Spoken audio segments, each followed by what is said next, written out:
അല്ലാഹു സുബ്ഹാനഹു വ തആല ഒരു കാര്യത്തെ നടപ്പിലാക്കാൻ അല്ലാഹു തീരുമാനിച്ചു കഴിഞ്ഞാൽ ആ തീരുമാനം നടപ്പിലാകുന്നതിന് അല്ലാഹുവിന് ഒരു വർഷത്തിന്റെ ആവശ്യമില്ല, ഒരു മാസത്തിന്റെ ആവശ്യമില്ല, ഒരു ആഴ്ചയുടെ ആവശ്യമില്ല, ഒരു ദിവസത്തിന്റെ ആവശ്യം പോലും അല്ലാഹ്ക്കില്ല.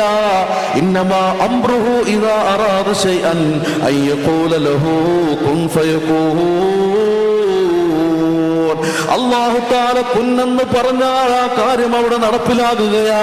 നമുക്കറിയില്ലേ, ഹബീബായ റസൂലുള്ളാഹി സ്വല്ലല്ലാഹു അലൈഹി വസല്ലമ തങ്ങളുടെ ജീവന്റെ ഭീഷണിയായ അല്ലാഹുവിന്റെ റസൂലിന്റെ രക്തദാഹിയായിരുന്ന ഖത്താബിന്റെ മകൻ ഉമർ ആ ഊരിപ്പിടിച്ച വാളുമായിട്ട് മക്കാ മണലാരുണ്യത്തിന്റെ പർവ്വതനിരകളെ കിടിലം കൊള്ളിച്ചുകൊണ്ട് ഇറങ്ങി പുറപ്പെടുമ്പോ അല്ലാഹു സുബ്ഹാനഹു വ തആല ഉമർ ബിൻ ഖത്താബ് റളിയല്ലാഹു അൻഹുവിലേക്ക് അല്ലാഹു തവജ്ജുഹാകുകയാ.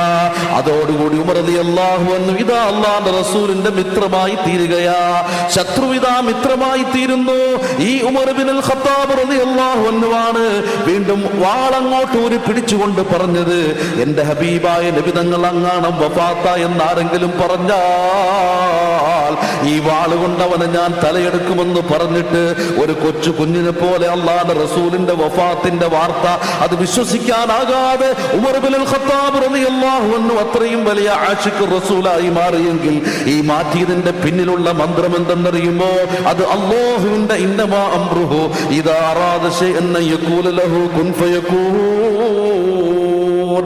ഉഹുദിന്റെ രണാങ്കണത്തില് അസദുല്ലാഹ് അല്ലാഹുവിന്റെ സിംഹമെന്നറിയപ്പെടുന്ന മഹാനായ ഹംസ റളിയല്ലാഹു തആല അൻഹുവിനെ ചാട്ടുളി പ്രയോഗത്തിലൂടെ വധിച്ചു കളഞ്ഞ വാടക കൊലയാളിയായിരുന്ന വഹ്ശി ഉണ്ടല്ലോ, ആ വഹ്ശിക്ക് ഹിദായത്ത് കൊടുത്തുകൊണ്ട് ഹിദായത്തിലേക്ക് ആക്കി തീർത്ത അല്ലാഹു സുബ്ഹാനഹു വ തആല എന്നാൽ ധിക്കാരികളെ കൈകാര്യം ചെയ്യേണ്ട ഇടങ്ങളിലെല്ലാം കൈകാര്യം ചെയ്തവനല്ലേ മഹാനായ ഖലീലുല്ലാഹി ഇബ്രാഹിം നബി അലൈഹി സ്വലാത്തു വസ്സലാമിനോട് ഞാനാണ് ജീവിപ്പിക്കുകയും മരിപ്പിക്കുകയും ചെയ്യുന്നെന്ന് പറഞ്ഞ് ലോകമടക്കി ഭരിച്ച നമ്രൂദിനെ നശിപ്പിച്ചു കളഞ്ഞവനല്ലേ അല്ലാഹ്.